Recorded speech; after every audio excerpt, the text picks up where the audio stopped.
Assalamualaikum warahmatullahi wabarakatuh.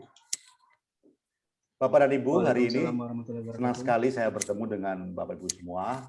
Kita akan mencoba berbagi pengalaman tentang bagaimana TIK digunakan di sekolah. Sebelum kita membahas materi, ada yang ingin saya tanyakan pada Bapak dan Ibu. Apa yang bisa Bapak Ibu ceritakan tentang TIK pembelajaran, Pak Niko? Kalau TIK pembelajaran adalah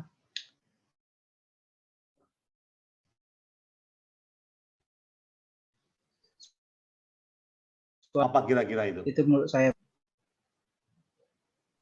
ya salah satunya yang kita gunakan pada saat masa pandemi ini adalah contohnya Google. Baik, terima kasih Bapak dan Ibu. Coba Bapak Ibu ceritakan bagaimana Bapak Ibu menggunakan teknologi informasi komunikasi dalam pembelajaran. Dimulai dengan Pak Jupri. Oke, terima kasih Pak Martono sumber.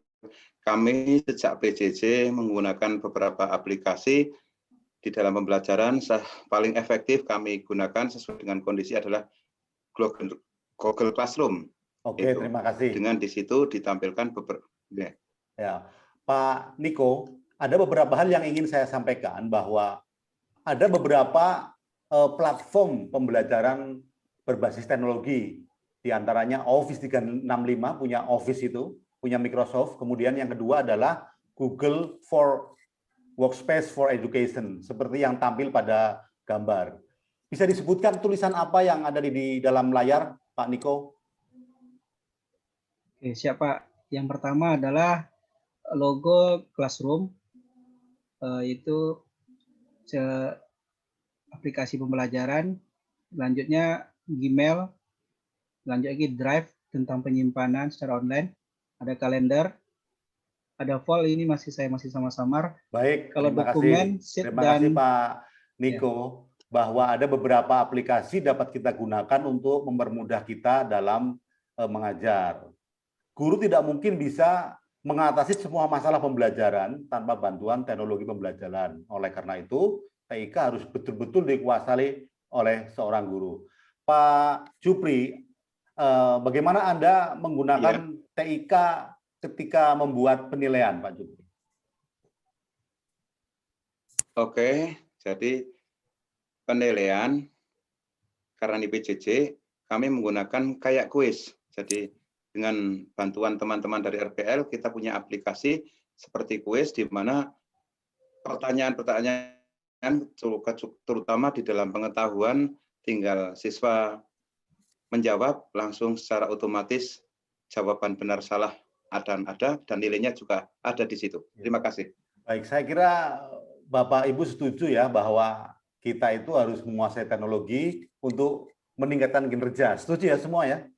Setuju sangat Pak, setuju, sangat setuju. Baik. Harus itu. Selanjutnya saya akan mencoba berbagi dengan Bapak Ibu tentang bagaimana membuat sebuah soal untuk assessment, baik assessment diagnostik maupun assessment formatif ataupun sumatif.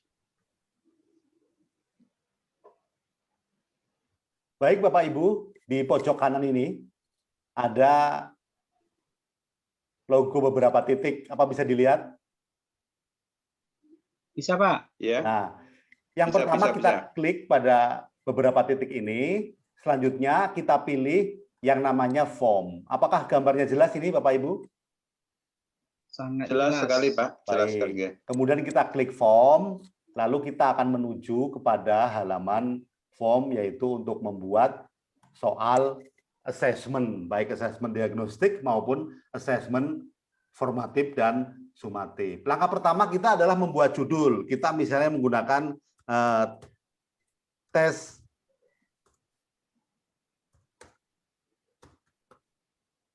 misalnya kita beri judul aja tes olahraga.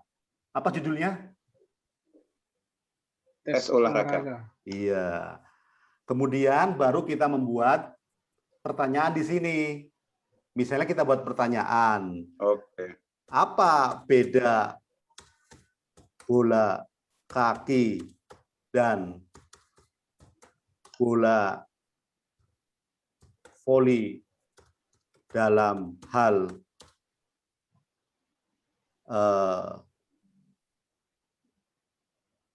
dalam hal misalnya, Bapak dan Ibu bisa dilihat di layar ada sebuah judul ulangan harian ke-1 PJOK. Pak Niko bisa melihat tulisan di depan? Bisa Pak, sangat jelas. Saya bisa Baik. Pak, saya bisa. Oke, sip. Kemudian kita buat pertanyaan. Pertanyaan yang pertama misalnya, passing bola voli menggunakan, misalnya pilihan pertama, kita tulis menggunakan lengan. Kemudian pilihan kedua, misalnya kita menggunakan tangan. Ya. Kemudian pilihan yang ketiga, misalnya kita menggunakan kaki. Ya. Nah, ini adalah pilihan-pilihan yang kita buat. Kalau Bapak Ibu ingin melihat tampilan seperti apa, kita klik tanda apa ini Pak Niko? Pratinjau Pak, preview. Ya, ini untuk melihat tampilannya seperti apa. Nah, tampilannya akan seperti ini Bapak dan Ibu. Ya, kemudian anak-anak mengerjakan, selanjutnya klik tombol submit untuk mengetahui sejauh mana pekerjaan dilakukan oleh anak-anak tersebut.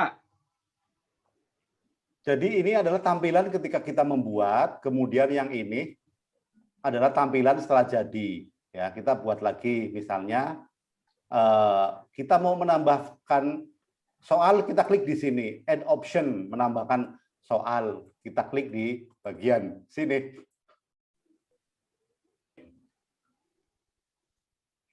Kemudian untuk menambahkan option ini ya.